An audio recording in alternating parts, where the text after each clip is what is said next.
He followed the small routes and crossed the border to Uganda. He made sure that he followed the route that was less traveled because he didn't have any documents on him, and it was this danger time. If you're found without proper documents, then you will be suspected for anything, maybe a rebel supporting one group or the other. And so he followed a small route that was in the bushes and crossed the border to Uganda. When he immediately crossed the border to Uganda, he found a church. There was a church that he saw a church, and he went and begged the pastor to help him, to let him spend a night there. So he spent the night at the pastor's place near the church. And when he reached the church, they started questioning him, his identity and all that is to do with him, and he narrated his story. They asked his name, he told them. They asked where he came from, he told them. And they also asked about what he used to do before that unfortunate thing struck him. Just by luck, these people started telling him, by the way, there was a woman who was running away with 2 children. They just started narrating to him about this woman from nowhere. And they asked him about his wife and what his wife's name is. And he told them. Just there they told him, oh, this very woman has actually passed by here with 2 children, young ones. And they told him the only way we can help you is that since we saw this woman passing, and since she could be your wife, we know she has gone into the camp. When he reached the camp, he searched around among the crowds, but he couldn't find his wife. And they told him, it seems your wife left for Kampala. When he came, he reached Kampala, and all he could do was to go to the police, trying to trace his wife. So they did his assessment at the police station. They discovered surely he's a refugee. He's been affected by the war in Congo. And so they gave him sort of papers that would help him reside around Kampala as a refugee. He went to UNHCR, and then he got registered. At the UNHCR, he met other fellow Congolese who told him they should also go to the Jesuit Refugee Council. And maybe they would also help you because you're a refugee, they serve refugees. When he went there, they helped him they gave him food for 2 days. He was given food, raw food that needed to be cooked before it's eaten, and he just sat at the veranda of the organization. He was desperate. He didn't know where to start cooking this food from, how he would prepare it. And some of the Congolese refugees identified him because they knew him back home, and they started telling him, oh, we've seen your wife, we've seen your wife. And his wife also got the news that he is around. And they met at the Jesuit Refugee Council. And the wife got him, they met at the offices of JRS, and the wife came with him here to Namuongo. Because his condition was so bad from all the torture, he was advised to go to a place where torture victims are helped, just 1 mile away from Kampala city center in Kamocha. At that point, all his right side was paralyzed. He felt totally paralyzed.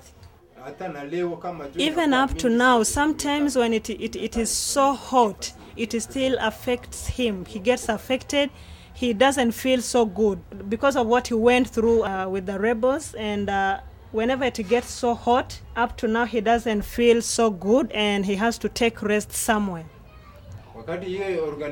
Since then, he has been receiving treatment from the Center for Torture Victims in Kamocha. From time to time, he goes there to get treatment. Whenever he's not feeling well, he has to go back. He's been given a card so that he can just keep going whenever he doesn't feel well.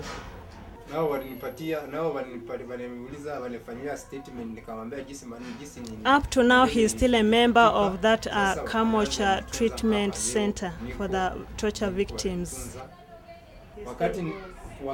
When he came here, he found his wife doing petty jobs for survival, such as washing clothes for other people in order to get money to feed the children, and maybe cleaning people's houses, just doing any odd thing that could give her some money for survival together with the children.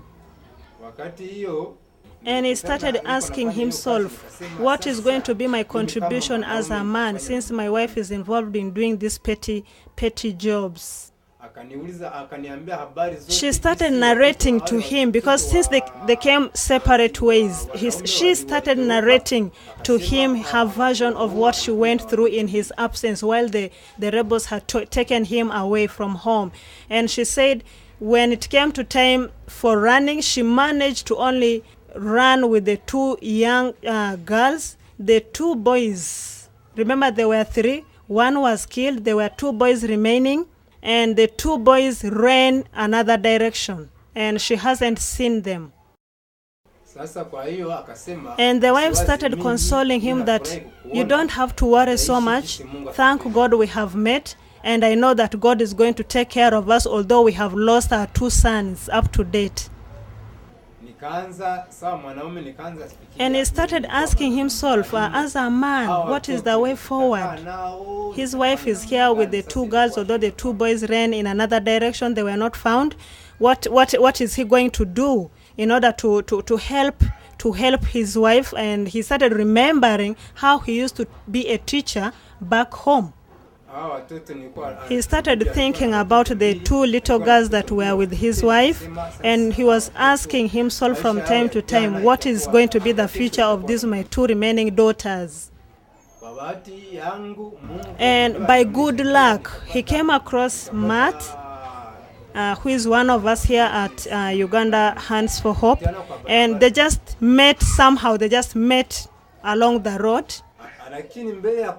And by the time he met Matt, he had started operating as a border cyclist, carrying people for money. I mean, not motorcycle, using his bicycle. The money, how he got the money was this. The little money that he would get by riding people on his bicycle is what he used to pay for the school fees of his daughter at Kisugu parents' school. And right there he started narrating to Matt his ordeal, what had befallen him and his current situation in Uganda as a Congolese refugee, how he needed help for his children, and Matt promised that the organization would find a sponsor for the children.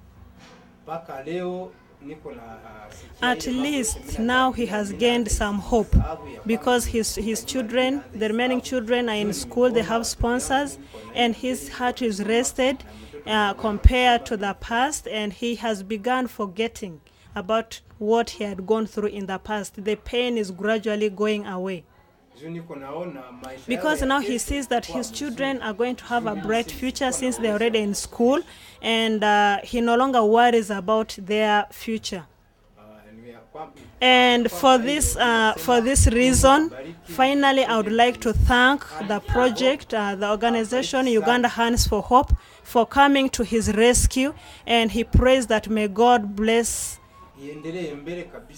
Not only that, he is thankful for the children studying, yes, and his wife is currently also part of our tailoring program here. It's been running for the last 1 month. They are into their second month, and they are doing great work. They have learned how to sew clothes and different kinds of fabric, and at the end of 4 months of training, she will be able to become self-sustaining, and we just know that her future will become more bright. She's not going to do those odd jobs again, because by then she will have learned tailoring, she will have learned more skill, and she will have been established in her own business. Ya mwisho ni kusema kuna watu sio mimi peke yangu, kuna watu wengine wanahangaika juu inchi iko na watu mingi kujua vita kila wakati. It's been hard for the people who haven't got such an opportunity like him. There are lots of organizations, but out there, the organizations that are just they are there in name. They don't do so much as to get them out of such situations like Uganda Hands for Hope has done for them. He's grateful.